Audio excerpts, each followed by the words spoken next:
Ladies and gentlemen, we are back with another episode of No BS Season 4, Episode 5. Ladies and gentlemen, me and Isaiah here tonight, bringing you some of the greatest sports topics of this week. Isaiah, how are you doing, my friend?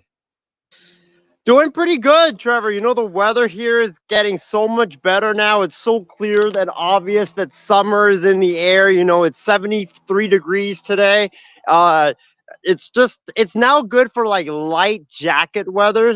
Soon it's going to be good for t-shirts and shorts. So, yeah, so it's getting very warm out here. It's getting to be one of the best times of the year. So that's pretty good.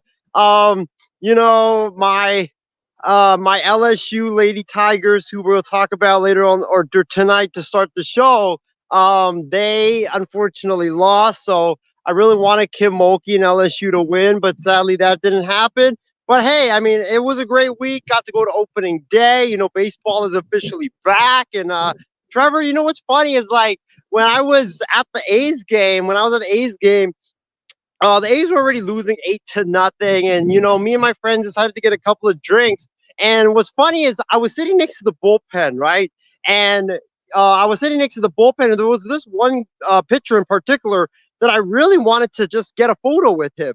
So I kept yelling his name, right? I was like, I was, that drunk, obnoxious like fan of the crowd. So I kept Yeah. yelling, Miller, Miller, Miller, I want to see you, Miller, get in already. Start throwing, Miller. Start throwing. And what's really funny is you would Very never true. expect a drunk, obnoxious like fan to to get a photo, but I'm the only one he actually gave a photo to. So shout out to you, Mason Miller, and hopefully you have a tremendous season. All right, Isaiah. I think you can't really top that. I know for us in Ohio right now, we got some severe weather with some rain inbound, but hey, I was lucky to get a capture of a double rainbow. So like my days are, slightly better than what it was with all the rain and all the forecasts. Definitely a very humid right now. Temperature in my apartment right now is 76, so definitely a hot one here via humidity wise. Temperature outside right now in Columbus, Ohio, ladies and gentlemen, is a nice crisp 65 degrees Fahrenheit. A fantastic evening to start us off. Isaiah, March Madness has been interesting this year. A lot of things stuck to status quo, but the rematch of the bracket, Iowa, LSU, title rematch in the round of the Elite Eight. Caitlin Clark drops 41 points, 7 rebounds, 12 assists. Angel Reese, 20 rebounds, 17 points, and 4 assists. LSU, Iowa were battling early in that game, Isaiah, but in the midst of late in the second and the third, Iowa and Caitlin just pulled away. It was like starting to turn into a Caitlin show. I just want to get some of your thoughts and reactions of that matchup. Well, before I get into what I thought was the most egregious call that we've seen in decades. It was a thrilling basketball game. It was one of the best basketball games that we have seen this season. It definitely lived up to the hype. It was billed by a lot of the media out there going into the game as one of the best games of the year, and it definitely lived up to the hype. Caitlin Clark was outstanding. She looked like the woman Steph Curry out there, Trevor, in this game, just launching threes from way beyond downtown range. And then Angel Reese certainly was tremendous as well. And, LSU, I think I said something on my personal Facebook page coming into this game that and I said that I think LSU is more of like a team, right? Like they have more weapons that can hurt you, while Iowa is just Caitlin Clark and a bunch of nobodies. And when you think about like that, it's like the team always wins. But I was definitely very impressed. Caitlin Clark carried Iowa. It was one of the best performances that I've seen in basketball, whether it's men or women. In so long. And wow, she was just fantastic. And she, like, whether it was 40 feet or 45 feet or you double her, she would just crank up a three and she would hit it. And it was just, you just couldn't stop it. So just an outstanding performance by Caitlin Clark. I think LSU, like the reason why LSU lost isn't because they played bad or anything like that. It was just that Caitlin Clark was just so unstoppable that whether you doubled her or triple teamed her, it didn't matter. She was just knocking down every triple that she attempted. So, and you just got to tip your cap to her because you can't beat her when she's going hot like that. Like when she's going hot like that, it's basically turn the lights out and it's game over. So, congrats to Iowa, great win, and man, it just seemed like Iowa played with an extra step because they wanted revenge for I think what they thought was a very bitter and a game that they wanted to have back last year in the championship. So I'm really proud of Iowa for winning this game, even though LSU lost. But Trevor, I gotta go to the thing that I ranted on last night, and that is the offensive foul on Angel Reese with the minute and 30, I believe. Correct me if I'm wrong. I think it was a minute and 30 left in that game. I was up by 10. LSU's Angel Reese drives to the basket. She lays it in, but it's an offensive foul, and thus she fouls out of the game. Trevor, I think that was the most egregious call that we have seen in decades, man. That that shows me right there, and I'm going to use one of my famous phrases, Trevor. which is Corruption has infiltrated the NCAA. It's a oh, not the joke. corruption again. Yes, it's the corruption. It's a joke, man. You can't call that on Angel Reese. And plus, if you watch the video, the ladies for Iowa, her feet were still moving, like she wasn't set. So it definitely wasn't an offensive foul. And even if it was an offensive foul, you can't even call that in that moment because she's your star. She's her star player. You got to give LSU a shot. Are they going to win that game? Probably not. But you at least got to give them a chance in a pivotal moment like that. Like you would never call a foul on Jason Tatum or Jimmy Butler or Steph Curry or LeBron James or Devin Booker or any of those top NBA players. If it was like game 7 of the NBA finals, or if it was, game 6 or 7 of the Western Conference or Eastern Conference finals. And that's what this game was. It was like pivotal moment in a pivotal big game. And they call a foul like that and thus fouling out the star player. Like I just completely disagreed with that. And you can't call a foul in that situation. You just can't. You can't foul out the star player in that situation and basically like wave the white flag for LSU in that situation. Yeah, it was definitely an interesting call for sure. I thought they were going to look at the, I guess, play on the review and see if it was a foul, but sadly they did not, which was quite interesting. But a lot of the fouls in that game, LSU was getting hacked and slashed down low. Like there was fouls that didn't get called, and then there was like a ticky tack foul getting called for something soft. I'm like saying you're not calling these hard fouls, but you're calling on a lot of these soft fouls here and there. So there was that. But yes, Caitlin Clark shot so many deep threes. Some of those shots didn't need to be taken, but she shot them anyway. If she was a little bit in closer, she probably could easily reach 50 points in this game, I feel like. I feel like she probably could have done it. But she was launching these deep balls out of left field sometimes. But she got the dub. Now she's in the Final Four, which is our perfect segue into it. Where you look at the women's Final Four, you got NC State, South Carolina, the blue blood of UConn, and Iowa. I think this is a nice, interesting Final Four matchup. I feel like South Carolina isn't going to have a hard time against NC State, but NC State can do something phenomenal. Like the last time a university had their men's and women's to win a national championship together was around 2014 when UConn did it. And as you can see, UConn has both their men's and women's in the Final Four. So it's very possible that UConn can do it again and be the only school that has done it. Or can NC State do the miraculous upset where they knock off two powerhouses in the respective men's and women's and get to the Final Four? Well, not to the Final Four, to the finals and win the whole tournament. It's going to be very interesting for definitely both men's and women's brackets. But Isaiah, your thoughts of the women's Final Four teams. Who you got? What are you feeling? Is it going to be Iowa, South Carolina, which a lot of people have, or is it going to be mainly, the upset for like you get NC State and UConn in the finals? Very interesting combinations that we could have for sure. Yeah, definitely. Very interesting combinations. Paige Buchers versus Caitlin Clark is definitely going to be must see TV for sure. And then Dawn Staley and South Carolina versus Iowa State. That's going to be a great game as well. But for me, I'm looking forward to the must watch primetime showdown, Trevor. And that is UConn versus Iowa. That's going to be a fantastic showdown. I can't wait. I hope it lives up to the hype, just like this game that we saw today. Yesterday. But you know what? How am I feeling on this?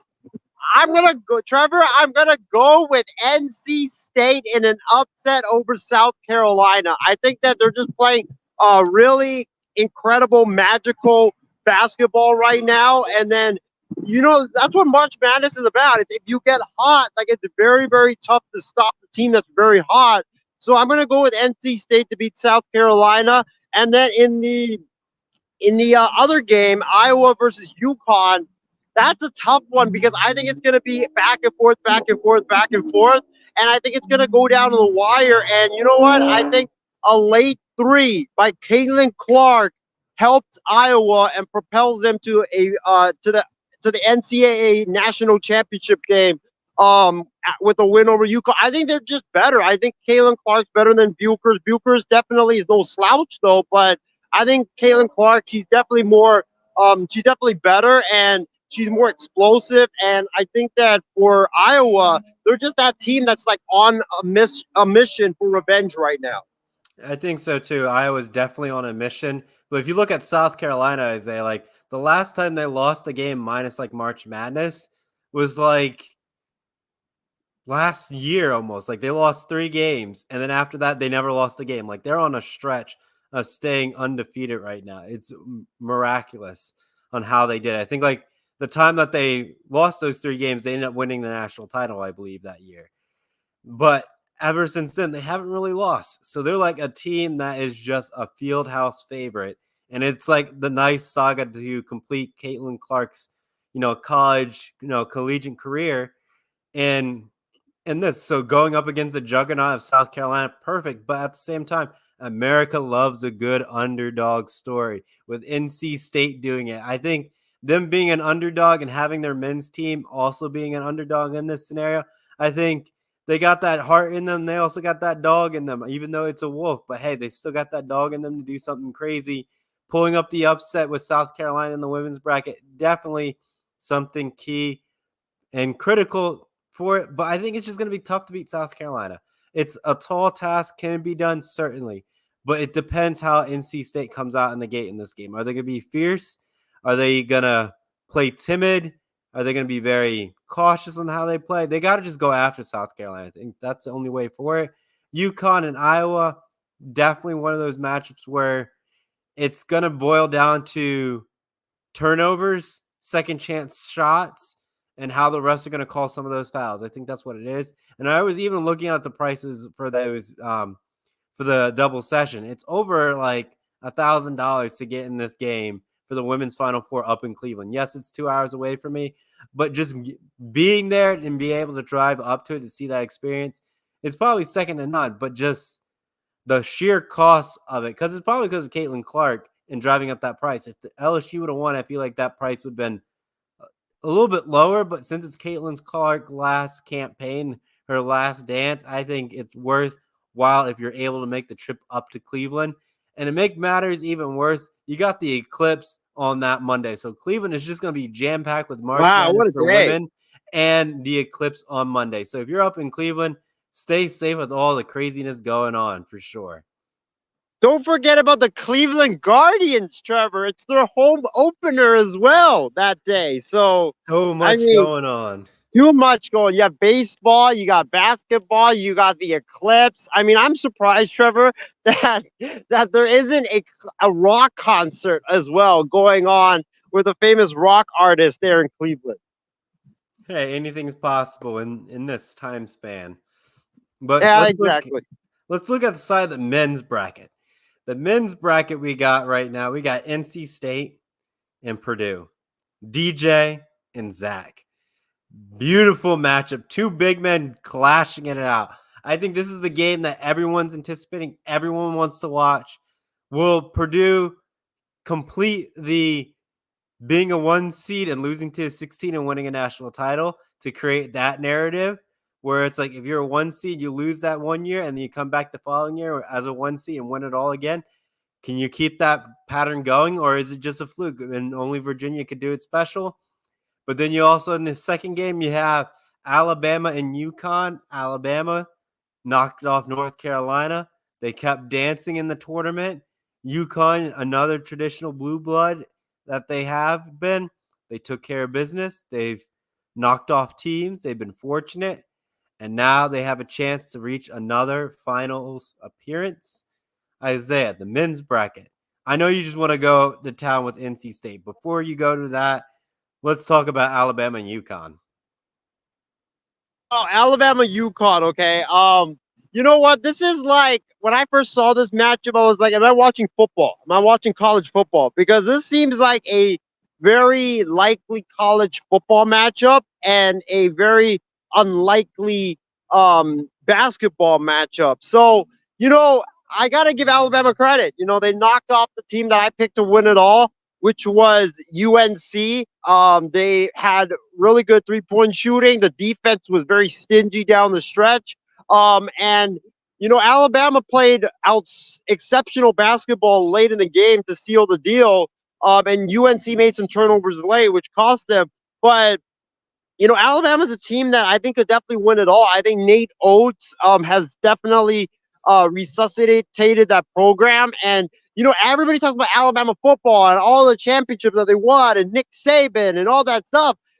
Trevor, call me crazy. And James and all of our viewers that are watching out here, you guys might call me crazy, but we might be living in a world soon where when we talk about Alabama, the Alabama Crimson Tide, we might be talking about Alabama basketball, not Alabama football being the dominant of that university. Because if they win a championship, it will be their first championship in program history.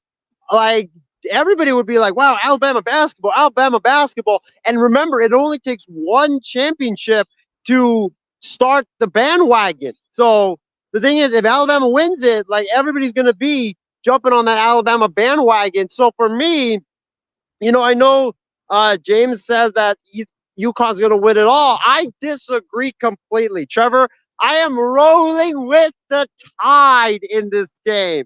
I think the Tide will upset UConn. I think that UConn has been very, very good. But here's the thing: UConn hasn't been tested, and I'm very interested to see if, let's say there's a close game late. Can UConn can they come in and wrap it up if it's a close game late? I don't know if they can. I know Alabama's been tested, and they know late game situations like what to do and all that stuff, and that is very important when it comes to March Madness. So I think Alabama is going to give UConn a massive fight. I think that they will be able to be really efficient from 3-point land. I think that the Stars are going to take over this game. It's going to be a back and forth showdown, but I think in the end, not having the experience of close games, I think will really hurt UConn, and I think UConn will finally meet its match in that, and that is the Alabama Crimson Tide. Because Nate Oates is a good coach, Dan Hurley's a great coach. Both programs kind of run similar style of offenses. Defenses are very stingy. Like it's just like both teams are playing the same versions of themselves. So having said that, I'm gonna go with Alabama. I think Alabama pulls the upset here. And I think they head to their first national championship game in program history. I personally have UConn going to the finals. However, Isaiah, in my brackets at work and outside, having UConn lose kind of puts me in the favor to win the bracket because I have Purdue winning it all. So it's just like it's coming down to the final few points. I have the max total points to win it all if like they both win out, Purdue and UConn. So it's like I'm cheering for both, but if UConn falls off, I may have a shot to still win the whole thing with Purdue winning out. But as the key simple is, Purdue just has to keep winning. I think that's the bottom line of what I need. Hopefully, it's enough for the max points to carry me through, but I just need to, cover myself and be like, UConn gets the dub, and then I just need Purdue to win and Purdue to win again, and then it's done. I don't have to worry about anything else. It's a flat out victory is what I need. Now, yes, you do have a case with Alabama being in close games, finishing things out. UConn hasn't really dealt with that. But we're talking about UConn, Isaiah. It's UConn being a field favorite. Vegas, as according to Stephen H. Wang, has them as a field favorite to win. But then you also have the team of destiny on top of that. Yes, you can say it's like the 92 Dream Team, James, but it's just something different about this UConn team. Like, it's a statement where it's like, yes, UConn does have a squad that does well, but this is just something special about this UConn Huskies team this year, that they're on a mission to do something great. And I don't think people are going to doubt them for it. I think they're a clear favorite for a reason now, Isaiah. So I'm going to stick with UConn, but I kind of hope that they lose to help me out in my favor. But I need UConn to win and make sure I iron out my bracket since I have the highest points possible, and then they lose in the finals. Now, if we're looking at NC State, unless you want to add on something to that, Isaiah. Yeah, I mean, like I do agree that they are the overwhelming favorites, but we've seen in March Madness, it doesn't matter if you're the overwhelming favorite or you're the underdog. It's all about the madness, Trevor, in this tournament, and that's why, like we've seen, like that's how unpredictable this tournament it has been. Is like we never thought Arizona was going to lose to Clemson. We never thought Alabama was going to beat Clemson. We never even thought Kentucky was going to lose. Like there's been just so much drama here in this tournament that it's just been so unpredictable. And I agree that UConn is like the favorite right now, but I think Alabama, they're riding that hot hand, and that hot hand is always very instrumental and important. Oh, for sure. It's definitely like one of those key things about March Madness, staying hot at the right time at the exact moment when you need it the most. And Alabama has that fortune right now. Exactly. And now if you look at the other game, NC State. Ooh, against Purdue. Shutting down Zach is the main mission in this game. If they can do it, NC State has a shot to do a phenomenal upset as an 11 seed. Let's keep that in mind, Isaiah. They were an 11 seed that didn't belong, but kept proving the haters and doubters wrong. And now look where they are. One game away from a national title. What do you think about that? I'm embarrassed because the thing is that I had NC State losing in the first round. So for them to make it all the way to the Final Four, it makes me look like a complete idiot, Trevor, who doesn't know what the hell he's talking about. But so I mean, credit to the Wolfpack. I mean, they've been really good. But you know what, Trevor? I gotta go with Stephen H. Wang's Team of Destiny. I think that the Team of Destiny will falter in the finals, just like his other Team of Destiny did this past season in the NFL. But I gotta go with the Team of Destiny. Zach Edey's playing great basketball. He's dominating in the paint. Nobody can stop him. I mean, his height, his footwork, I mean, everything. I mean, I saw the other day, Trevor, that this dude wasn't even ticketed for the first round pick in the NBA draft. Like, how? He has such great footwork, and he's got great height. Like, he could be a great shot blocker. And if someone teaches him how to shoot a three and he can shoot the three efficiently, then I think that, we could be looking at maybe the next Victor Wembanyama or Anthony Davis. But when you look at Edey, I mean, yeah, he's kind of slow, but he just plays at his own pace, and that's what makes him great. And so I think the size of Purdue will really be a problem for NC State. Like they have that kid Burns, but Zach Edey's a different beast than what NC State has faced all year. I think NC State is a better three-point shooting team, but I think that the size, the strength, the footwork of Zach Edey, they just don't have anybody to stop them. And if you're not making your threes, then that's a problem because Edey's going to get easy buckets in the paint. So I'm going to go with Purdue. I'm going to go with Purdue more of like I think they win like 83-72. I think they win going away late in that game. I could see definitely late in the game for that short. But Isaiah, you're down DJ Burns Jr. from NC State. The man is a beast in the post. I don't know Yeah, what else you need to be able to stop Zach Edey in that scenario. He is the Titan to defeat the other Titan. Like, it's a clash of Titans down in the post. The real question is who's going to get the fouls the fastest? And then it's going to be the others going to start backing off because they don't want to foul out. That is going to be the key pivotal moment. If Zach Edey gets 2 quick fouls, Purdue may start to unravel early in this game. Now, if those fouls happen late, now it's a different story because he can still play hard. But if it happens in the first half of this game, these players are going to start playing cautiously because they don't want to lose. But right at the get-go, they're going to play hard. They may get a couple fouls and one apiece early on. One's going to draw 2 right at the close to the end of halftime. And the start of the second half, that's when you start to see the strategy kicks in. If one gets a third, they might have to sit out for like 7 minutes, and that's going to open up the game. And they're going to have to put that player back in because the league is going to start to open. And that's where the key pivotal moments where they have to make a key adjustments to address the tall giant in the room. I want to see Purdue win because of my bracket and just be able to win, like, not like a work league type of event, but just having that bragging rights where it's like you made a fantastic March Madness bracket and be able to win. And I think it's always a nice little bragging rights, a nice little chip on your shoulders. It's a good credential for 6 for 6 to be able to get a nice March Madness victory. I can kind of put that on the show's resume for being able to do it. So a nice, check mark with that. But Purdue has to do the job and get the job done. It's easy said than done.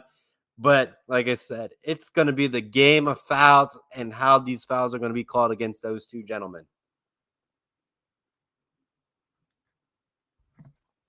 yeah. I mean, I agree with what you're saying. And that's why I like college basketball because it's all about the post game.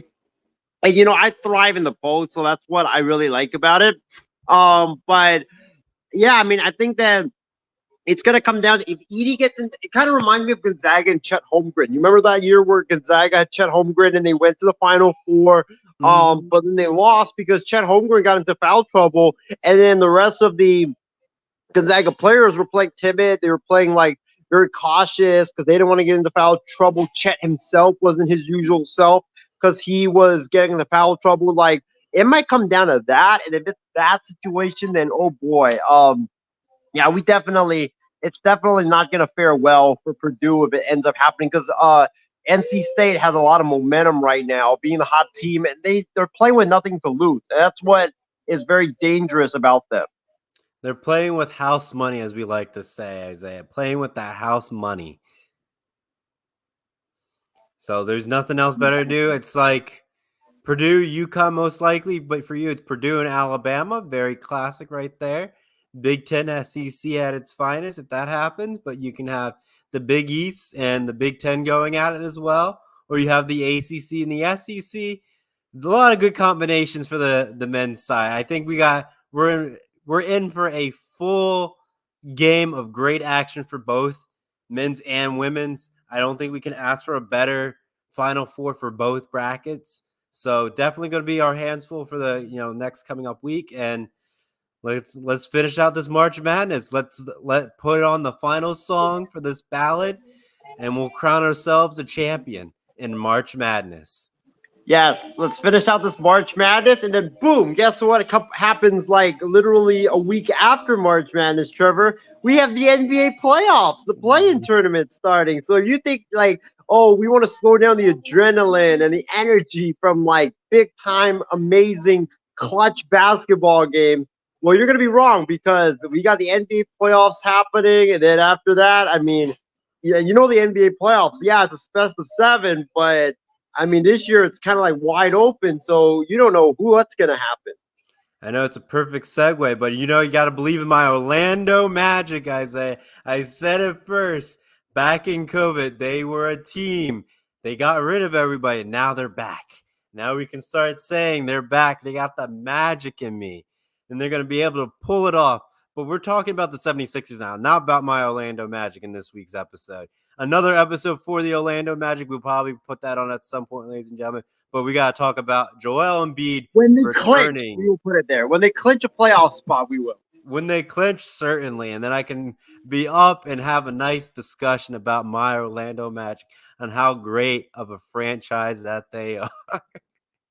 But with Joel Embiid returning, is this a concern for the Celtics, the Bucks, the Heat, the Knicks, even my Orlando Magic? Is this a threat that, that these teams should be worried about coming off of this injury, a torn meniscus, a very tough injury to come back from, and then play efficient playoff basketball? Not regular season basketball, Isaiah. Playoff efficient basketball. Let me make that clear. Playoff efficient basketball. What are your thoughts about that? 1,000,000%. Boston and Milwaukee should be shaking right now with this news that Embiid is back. Because right now I'm looking at the standings in the NBA Eastern Conference. So the Sixers are number 7 right now, right? So they're in the play-in, and Miami's number 8. And then we talked about this last week with Boston, like Philly, Miami, if Embiid comes back, then that's a big issue. Because Philly and Miami are not your typical 7 and 8 seeds. They're more of like your typical like 3, 4, 5 seeds in the East. Like they're a top 5 team. So, I mean, if Embiid comes back, if he gets back to MVP form that he was playing at before his injury, then that's going to be a big problem. Like I think that if you're Boston, if you're Milwaukee, you don't want to face Philadelphia with Embiid or Miami with Jimmy Butler in the very first round. Of course not. Like you want an easy opponent. That way you can sweep them, or you can win in the gentleman's sweep in 5 games, and then you can move on and save all your energy towards the next round. But if you have to face Philly, if you have to play Miami in round 1, wow, it's going to be a definitely tough deal for the Bucks or the Celtics. So yeah, they should definitely be shaking right now. Boston and Milwaukee better hope that Philly gets out of the play-in and into like a top 6 seed because they don't want to face them in round 1, especially when you want to go all the way to the NBA Finals. But I think I think this news, Trevor, makes the Celtics, the Bucks, I would say the Knicks, because I really don't see a team that or a player on the Knicks who can stop Joel Embiid. And sadly, Trevor, your Orlando Magic just be worried because you don't want to play Philly in round 1. You really don't. And I don't think like the Magic sadly have a player that can stop Embiid. Like I know Mo Wagner's definitely not stopping him, even though I like Mo Wagner a lot, but I don't think he's stopping him. And for the Knicks, it's Isaiah Hardenstein, Mitchell Robinson. They're not stopping Joel Embiid. So definitely, I think the East top 4 seeds should be shaking in their boots right now because this is really bad news for everybody in the Eastern Conference. Oh, for sure. But it's coming off of that injury, Isaiah. I just don't think it's going to be what we think it is. And Philly may slip out in the play-in tournament because of that injury, because he's not really 100%, even though he did sit out for 2.5 months. So, like, define healthy for sitting out that long. But at the same time, this is a serious type of injury where it's like, if you mess it up again, it's just makes your career look bad at that point as you start to finish out. Did he have surgery on that knee, I wonder? I'm not too sure, but if it's torn, there's a good chance that there was surgery, I feel like. But at the same time, we're not doctors, so I can't really tell you that. And you don't want me being a doctor whatsoever. Yeah. Yeah. Oh, dear Lord, if you were a doctor, oh boy, I feel like America would be worried. Call for the anesthesia quickly. Yeah. But this play-in tournament gonna be a taxing if they do it, because I feel like that's gonna aggravate that, in my opinion. Because he's gonna have to play hard for that spot when he didn't have to when they could have been a 6 seed. But Trevor, think about this. Think about how exciting the NBA's Western Conference and Eastern Conference like play-in tournaments and potential first-round matchups could be. Because like you could potentially have in the play-in in the West, you could potentially have Lakers versus Warriors, Kings versus Suns, or Mavericks versus Suns, which will be exciting as heck. Like 1 game winner take all. And then in the East, you could have in the play-in Philadelphia versus Miami and Embiid versus Butler. That would be a hell of a showdown. And then in the first round, you could potentially get Lakers versus Nuggets, or Lakers versus Thunder, or Warriors versus Nuggets, Lakers Thunder. And then in the East, you could get like what we laid out: Boston versus Miami, Philadelphia versus Milwaukee, or Boston versus Philly. Boston versus Philly, Miami against Milwaukee, rematch of last year's first round for the Heat and the Bucks. Like, could we see the Heat upsetting the Bucks again in the first round like last year? Could we see Boston or Philadelphia get revenge on Boston? Like, we could see a lot of upheaval in the East and the West. A lot of the teams that we think like, okay, they could go far in the playoffs, they might be knocked out because if Miami plays Milwaukee in the first round, Milwaukee, I could see losing that one. If Miami plays Boston in the first round, like we could see the number one seed Celtics lose just because of how much Miami has in Boston's head and how much ownage Miami has owned Boston in the past. Oh, certainly. We could see a lot of upsets happening, but at the same time, certain teams just take care of business early on. Now, it depends how the series goes and if Philly steals one on the road. That's what it really boils down to. If they make the series 1-1 and go into game 3 in Philadelphia, that's going to be tough for some opponents to pull through. But I know Boston would be able to pull that back and make the series 2-1 in that scenario. I don't think you can pass up the opportunity on that.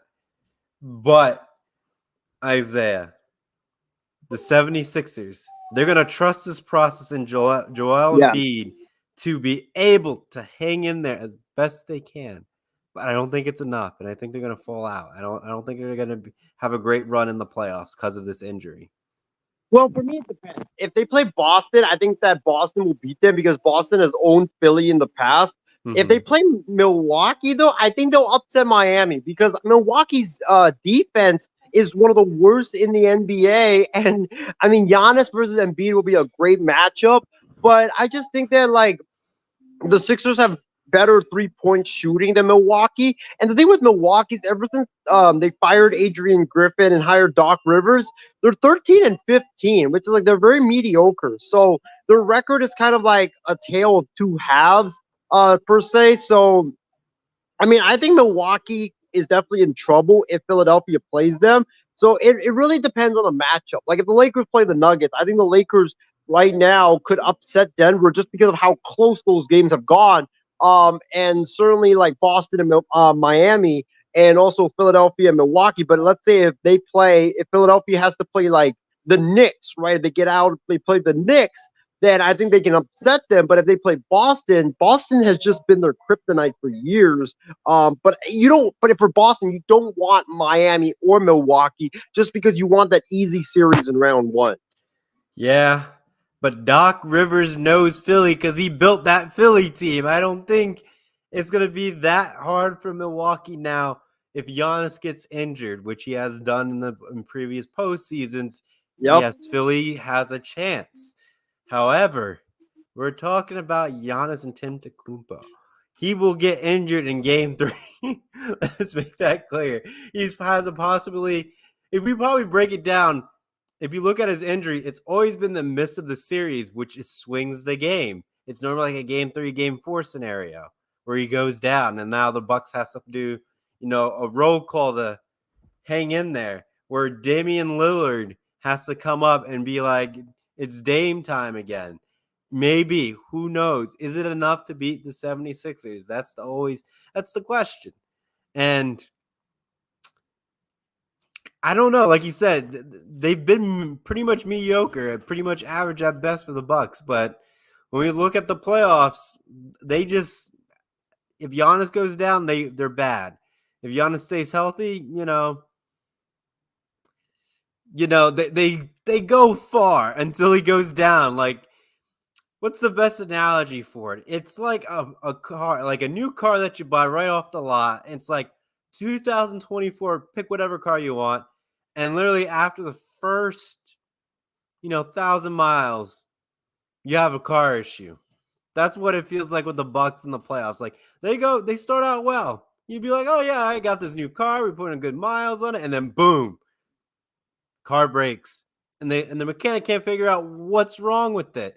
And it's just the most annoying part, and that's what Giannis is. It's that part that just keeps breaking, and you have the car mechanic saying, "Well, it's healthy enough to get you to the next milestone," and you don't even make it to your oil change before you're back in the shop trying to fix the broken park. I know it's a terrible analogy, but that's what it feels like for the Milwaukee Bucks. Well, also if they get up 3-1 or they get up 3-2, you can bet the house that Doc Rivers and the team is gonna blow it because they always do that. Like they get up 3-1, they get up 3-2, and you're like, yeah, Doc's probably gonna lose a pivotal game late, or lose a game, and you're just like, yeah, they're gonna blow it like they did last year. So that Milwaukee, like I just feel like Milwaukee, like you mentioned, like they always seem to unfortunately get injured at the wrong possible time or miss shots at the wrong possible time. And then you, on the other hand, you have Doc Rivers who chokes every chance he gets, and Doc Rivers chokes every chance he gets. And so it's just like they're made for each other, Trevor. Like one unfortunate accident, and then you have another unfortunate accident. It's a match made in heaven. Yep, certainly.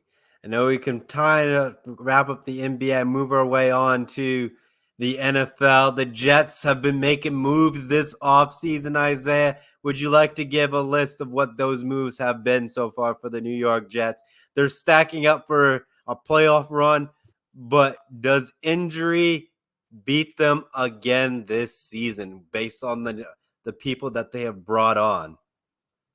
Well, so the Jets, let's look at it. The New York Jets have, ever since the season ended and the offseason has begun, the New York Jets have added offensive tackle Tyron Smith, who was a really good offensive lineman with the Dallas Cowboys. They have also added offensive tackle Morgan Moses. From in a trade that they got from the Baltimore Ravens. He's a really good offensive lineman as well. They also added Hassan Reddick. And if nobody knows who Hassan Reddick is, this dude is one of the most underrated pass rushers in the NFL. Unfortunately, I personally do not like Hassan Reddick, and I got beef with him because he's injured my guy, the Golden Boy, Brock Purdy's elbow, and cost my Niners an NFC championship. But that's another story for a different day. But they got him. And also they got Mike Williams. Trevor, you know him well from his days with the Chargers. Very talented wide receiver. Unfortunately, can't stay healthy though. And also, if I'm not mistaken, they also got Javon Kinlaw from my 49ers. So the Jets have a lot of Niners and Chargers connections, Trevor. I mean, the Jets might as well just send us some gang green jackets and hoodies because they have that. We got that connection with the New York Jets. They keep signing our players, but yeah, the Jets have added all this talent. So I think what's the question that we have on the script, Trevor? Well, looking at the questions, there really is no questions, Isaiah. I'm looking at the script right now. But, uh, but the real question is, will they be the top of the AFC? In my opinion, did Patrick Mahomes retire? No. Is he injured? No. Is Travis Kelce coming back? Yes. So that answers the question. No, they are not the top of the AFC if you still have Patrick Mahomes doing all his magical stuff with Andy Reid. However, you look at the rest of the AFC. You got Lamar Jackson and the Ravens. They did some moves this offseason. You have Joe Burrow coming back from another injury. Now he can make another playoff run for all we know. You have the Buffalo Bills and Josh Allen looking to get back to the promised land and knock off Patrick Mahomes somehow in some fashion if they can ever do it. You want to add something to it? Trevor, how dare you forget my guy Taylor Rapp on the Bills, the leader of their defense? Come on, man. Hey, we're looking at offensive powers right now because you got Aaron Rodgers on the Jets, all right? I understand they beefed up their offense because look at some of what we're talking about. But you got to look at it as a full picture. A lot of this, in this day and age, the league is about the offensive firepower. Your defense, yes, needs to make key critical stops. But however, it's these offenses making these key critical drives on these defenses. But even though you look at it, like Steelers got Russell Wilson. We don't know what that could look like. Could that be a threat? Steelers haven't had a losing season. They're above 500 every year. So that's always a threat for the Jets.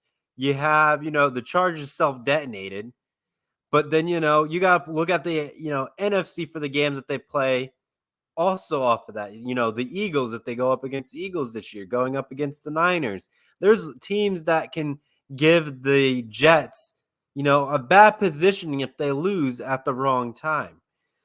Now, Isaiah, we got to look at the Jets as a whole. And yet, maybe I would say top 5 is too generous. I think they have to earn the right to be in. They can get in the playoff spot. They can win their division. But they're not going to be controlling their fate for home field advantage. I'm going to make that clear. I don't think they're going to be able to do it. I think they're going to be in the wild card game and have to play their way in. They're going to be like a 6 type of scenario. They're not going to be the 4 teams that win their division, because I think the Bills are going to beat them, or the Dolphins even could beat them.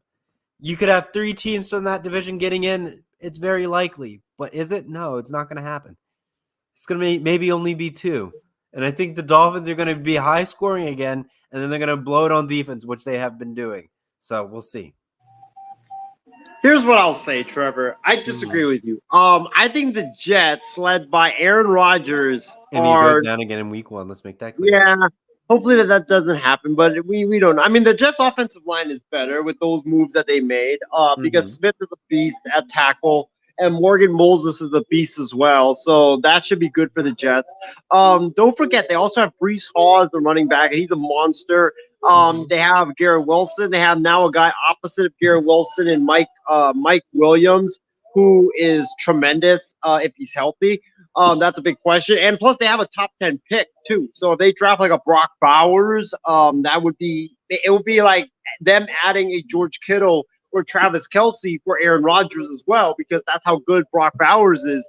And then don't forget, they also have, if I'm not mistaken, the Jets defense was one of the best defenses in the NFL last year. They added Reddick, who's a great pass rusher. In addition with Quinnen Williams, the secondary is pretty good. Trevor, I'm thinking about this when you were going first. I was thinking about this, and I was like, the Jets, I feel like, are not only one of the top teams in the AFC, but I think that they can give Patrick Mahomes and the Chiefs a run for their money just because they have the defense. Remember, the Jets won 7 games last year despite having Zach Wilson and Tim Boyle and Trevor Siemian and all those guys that they had as their quarterback. They won 7 games, which was some really impressive stuff. So with Aaron Rodgers, I think that, and this reloaded Jets team, I think that adds a lot of at least 2-3 wins to that mix. So I expect them to be a 10 or 11 win team. And when you look at the Jets, could they beat Kansas City? It really depends, because you have 2 great quarterbacks, right? If Aaron Rodgers stays healthy, you have 2 great quarterbacks.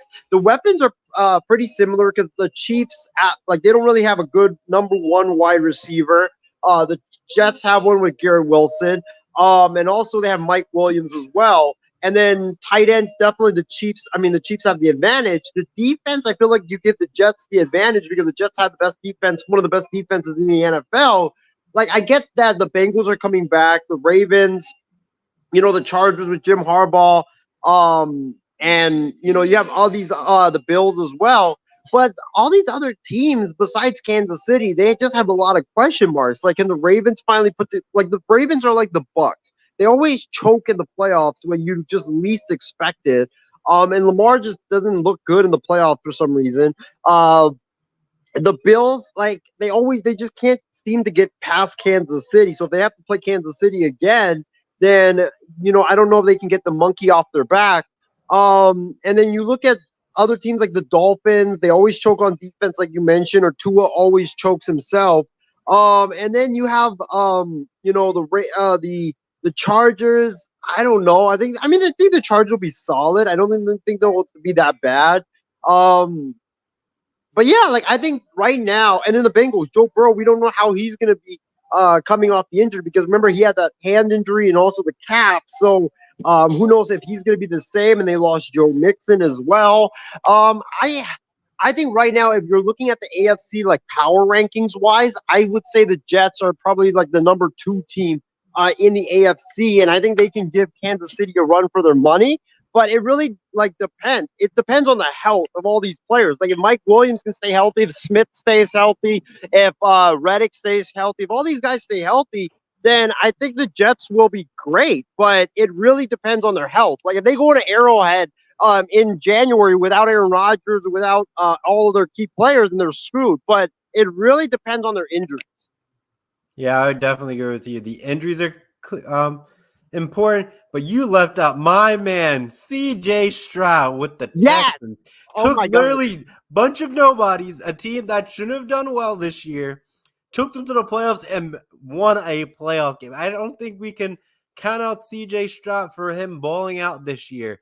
Now, him being a threat, we'll have to see. Does he go into the second QB year slump after having a fantastic first year? That's the question really for CJ Stroud. Does he go into a slump, or does he take it to the next level and get like a deeper run into the playoffs, maybe an AFC championship game in his second year? Like if he does that, he's really on a great trajectory of being a great quarterback at that point. From his rookie year, winning a playoff game with a team that has no weapons, really. Yes, he drafted some, but it wasn't really like massive moves. They just got the wins that they needed to at the right time.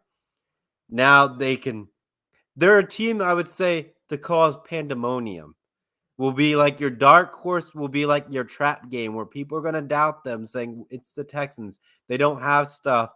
And then that's when they're going to come out and beat teams. That's where they're going to catch the Jets in a game that they're not prepared for. Maybe they came off a tough week, or they came off a cupcake and they'll start overlooking their schedule, and boom, they get hit by Houston and lose to Houston because of it. Trevor, you also forgot a couple of teams that you know what? I'm gonna throw them in the mix anyways. Trevor Lawrence and the Jags, because I think Yes. the Jags beefed up their defense. They're gonna be better. They made a lot of offseason moves, and Trevor Lawrence and the Jags will be back with vengeance after the collapse of last year. And you know what? I'm just gonna throw this team in the mix because I believe in this quarterback and I believe in their coach, and that is, get ready for this, Trevor. You might walk off the set on me, but Bailey Zappi and the New England Patriots, I think, could get a wild card spot because, Wild card spot. Yes, because New England's offense last year was so bad, but their defense was so good. The defense could carry them, and you notice significant improvement last year when Bailey Zappi took over as the starting quarterback. The team just looked so much better. They looked so much smoother on offense, and that's how they ended up winning games. And I think they went like 2-3 when Bailey Zappi started. So, I mean, you look at the AFC, it's not strong. It's not that deep. It's not that strong. So I could see like New England being carried by their defense and being carried by a game managing quarterback actually end up being like one of like sneaking in somehow, some way as like the seventh seed in the AFC, just because of how bad, or not how bad, but of how deep the AFC, not how deep the AFC is, and just because of how good New England's defense was. Like that defense was really good, and yeah, they only won 4 games, but their defense was battered by injuries. They were playing a bunch of backups and third stringers. Like you put those guys healthy, Zappi's gonna probably have Marvin Harrison Jr. at his disposal. Like we've seen what a young quarterback with a number 1 wide receiver and a great defense can do, and we've seen like you can make a playoff spurt with just having a game managing quarterback with a number 1 wide receiver, because that number 1 wide receiver just makes the quarterback look good. I mean, Jimmy Garoppolo was looking great for the Niners, and he wasn't the best quarterback. He was just carried by that defense. So I could see like the Patriots shocking the world and making the playoffs next season, just because of how great their defense really is. For the Patriots, before we segue into the Power Five, I think the thing that's going to happen, Isaiah, is do the Patriots pick up a quarterback in the draft? And that's what's going to hurt your take right now. It's, will the Patriots go after a quarterback in the draft? That's the first thing that a lot of people are asking. And I'd hope, I don't know if Ben, my guy Ben Cruz, if he's watching, or Loro if he's watching, But I think the Patriots should stick with Zappy. Zappy looked really good last year in his limited time. I remember he beat the Trevor. I don't know if you watched that game, but he went into Pittsburgh, cold night, tough environment, and really moved the offense down the field. They looked great. And then he beat the Broncos at Mile High on a cold night, and he looked really good, especially early and late in that game. So if you give him weapons, I think that he will be good for the Patriots, good enough to lead them to a playoff spot. That's why I think New England, like, forget drafting a quarterback. Your problem is not the quarterback. Your problem is around the quarterback, and that's why you need to get like a Marvin Harrison Jr. or you need to get like a Brock Bowers, like someone like that, because they just don't have game-changing weapons. Like if you draft Jaden Daniels or Drake May, unfortunately, Trevor, they're going to suffer the same fate that Zappy or Mac Jones suffered because they just don't have anybody to throw the ball to. Yeah, that's a perfect segue to wrap it up for the NFL because I know we're getting closer to that draft. So, ladies and gentlemen, keep tuning in to No BS. As we get closer, we'll have more NFL topics. We'll break it down. We'll give you our takes, our thoughts, our beliefs behind certain teams, players, and the whole craziness as the NFL season starts to ramp up. But the first things first is always that good old-fashioned NFL draft. But without further ado, ladies and gentlemen, we'll go into our Power 5.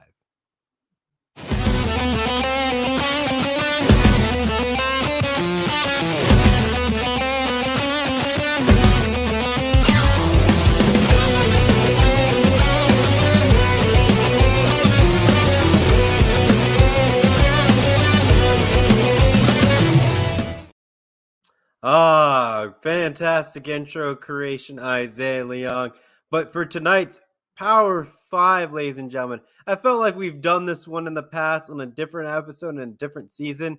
But we have Toy Story characters, ladies and gentlemen, in our top 5. Woo! Isaiah, before we already go in, there's only 3 that are already locked in. Let's make this clear. Ready for the first 3 that we all can agree upon? Yes, yes. We got Woody, Buzz, and the Green Aliens. Any debate about those 3 being in the top 3? You know, Woody and Buzz. Woody and Buzz top 2, right? They have to be top 2. Yes. Like they have to be. There's no debate there. The Green Aliens. You're not gonna put them 3?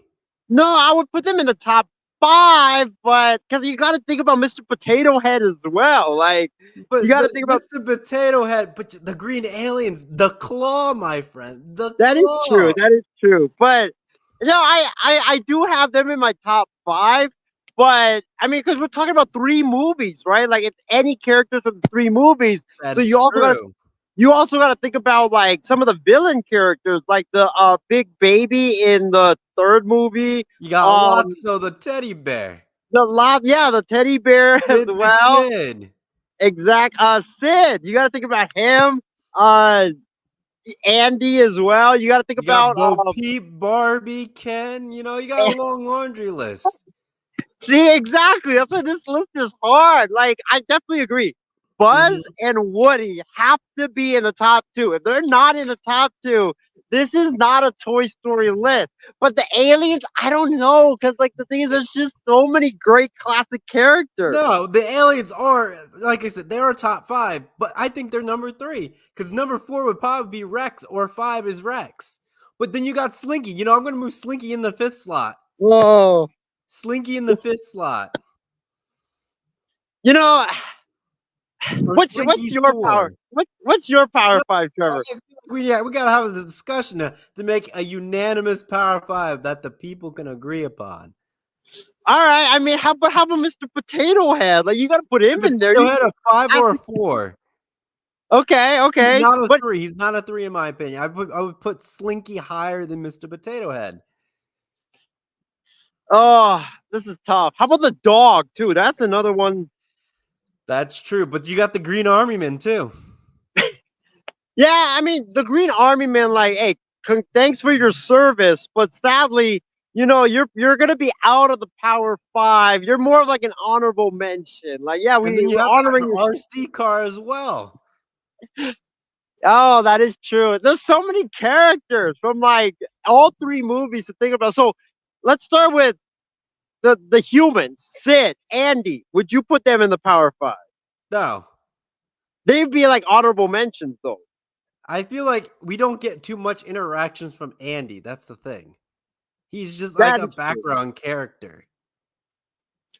Yeah, that is true. But I mean, in the new movie, apparently that they're gonna have Andy being an adult, so that's gonna be That film crazy. has not come out yet, so we can't put that in the discussion. Like we can put Yeah. Forky in the discussion from Toy Story 4. You can put Forky in the discussion if you Oh want to. yes. Oh my gosh, Forky. I completely forgot. Oh, I mean, Forky's in the discussion. Forky's cute. Like his I interactions, it's don't think cute. he's I don't think he's in Power 5 material. I don't think he is. No, I agree. I don't think he's in the Power Five. I think he just misses it because he's not like when you think about the Toy Stories, right? You got to Mhm. talk about Woody and Buzz. They're definitely Mhm. in there, and then you got to think about Slinky. You got to think about the dog. You got to think about the green. Yeah, I mean the green alien. It's always the green ale. You can't leave them out. They You are can't. number 3. They make Toy Story. If you didn't have the That's green aliens, true. Toy Story That is wouldn't be the true. same without them. That is I'm just true. I saying, agree with you we there. need the green aliens, and that's why they are 3. No, I agree with you there. I agree with you there. I've come to the realization that yes, you're right. You can't have Toy Story without the green alien. You have to have Toy Story. Now leaves you with 4 and 5. Oh, You got Rex, Slinky, Mr. Potato Head, I think are in the close contention for it. how about Big Baby or the bear from the Lotso the third movie? bear. I He has one film. That's the thing. He has one film. And you're So what's the gonna film criteria for being in more. contention? It's like you got to be in multiple films. You got to be like an OG basically. Yes, I feel like the OG carries some weight in this discussion because you've seen them sprinkled throughout. Would would you put Big Baby in the top five? I don't think so. I wouldn't put Big Baby in the top 5. I feel like we've seen Rex and Slinky and Mr. Potato Head across all the films. Yeah, that is true. That's where I sit with the 4 and 5. Yes, you have certain ones like the Green Alien. I don't think the Green Aliens are in all of them. No, wait, they are. They are, yeah, they They are. are in all of them. So that's why I think you can leave them there. We're at 3. So when you look at the 5 and 4 slot, you also have the piggy bank, but I think that's more like 8 and Oh, 9 for him. that's right. The piggy bank. The I piggy think bank is so he's cute there. too. If we're looking Oh, at the screen time, it kind of moves Slinky out of the picture a little bit. Because Mr. Potato Head and Rex, I think, have probably more screen time than Slinky and more lines. I think that's how that yeah. breaks No, they're in down. all the movies. They are in all the movies. They are in all the movies, but like if you're looking at screen time and interactions, we have Yeah, more Mr. Potato Head and Rex than Slinky. that is true. But also, here's the thing, though, Trevor. You got to talk about if you're gonna include Mr. Potato Head, Mrs. Mm-hmm. Potato Head's got to be in there too. That's Because true, you can't separate unless you're both. lumping them together as like a duo. Yeah, the Potato Heads. Okay, so that's your 4, and then 5 is Rex or Slinky. Oh, that's tough. Oh, Rex or Slinky. Oh man. Ah. I mean, you gotta look at attributes, right? Because they're Okay. both in the same, like they're both in all the movies. Mm-hmm. And they're part of the toys. Ooh. I mean, what do you think? What do you think? I think Rex beats out Slinky, I feel like, but it's by a small margin.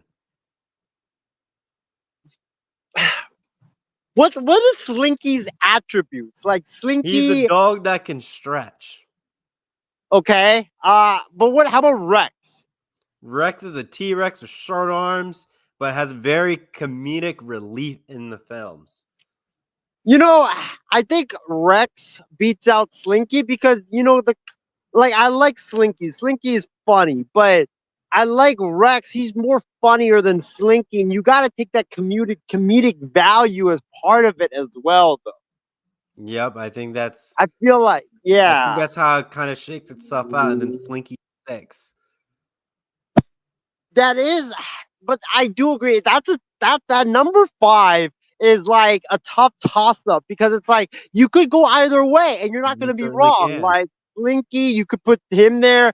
You could put Rex there. You could put, I mean, you could put Sally as well. The girl cowboy. You could You put mean her there, Jesse? or Jessie. See, this is why I haven't watched Toy Story. I haven't watched Toy Story forever. So Jessie, you can put her there too. I mean, there's a lot of like toys that are in contention for like these last 2 slots that you can move. It's like a puzzle. You can move them around, Mhm. and then like you basically could fit like. Oh, but yeah, I agree. I think Rex beats out Slinky by a little bit, a very razor thin margin, just because of Rex's comedic value, because that also brings a lot of value to the table. Certainly. Definitely a tough Power 5, ladies and gentlemen. I like this version of the Power 5 where we debate the top 5 instead of having our own list. I think it's more I would say it was a lot more fun than just like Yeah, us listing it out and having a true discussion, a little bit of a debate on how we want to set up the rankings for some of these slots. I think it's a lot better rendition of our Power 5. Let us know in the comments and thoughts about it. I agree. I like this more because we have a discussion, we have a debate, and it's like, okay, who's gonna be what spots? You don't know. Like it's like today we had a major discussion. We weren't even talking about sports. We were having a major discussion on who's gonna fill the last slot between Rex or Slinky, and that was a fun debate. Oh, certainly. And I know we can wrap up tonight's program. Isaiah, you got any final thoughts for us tonight as we conclude tonight's Yeah, program? sadly, we still don't have the final thoughts. The video, we'll have it soon. It's in the works right now. We'll say that it's in the works.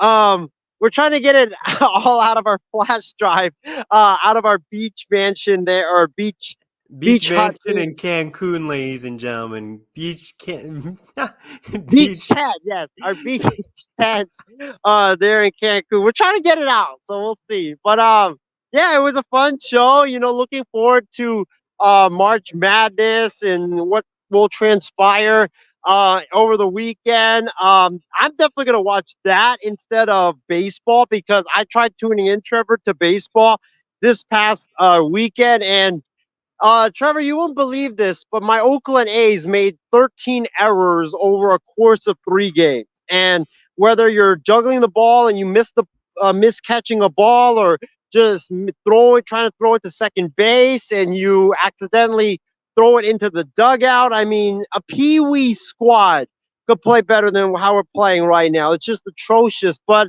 I mean, it was a great show. Looking forward to March Madness and the NBA games as the season winds down. And also, don't forget, our NFL draft. The NFL draft is coming up this coming month. So April is definitely going to be a very, very exciting month for sure. Certainly it is, ladies and gentlemen. Thank you so much for tuning in tonight's program of No BS Season 4, Episode 5. Thank you all so much for tuning in, and we'll catch you all next week on No BS. So long for now. Bye-bye. Yeah. 3-6, mafia. Yeah. Whoa. Hey. Yeah. Whoa. Say what? Hey. Whoa. 3-6, mafia. Hey. Whoa. It's going down. Whoa. Y'all know what time it is.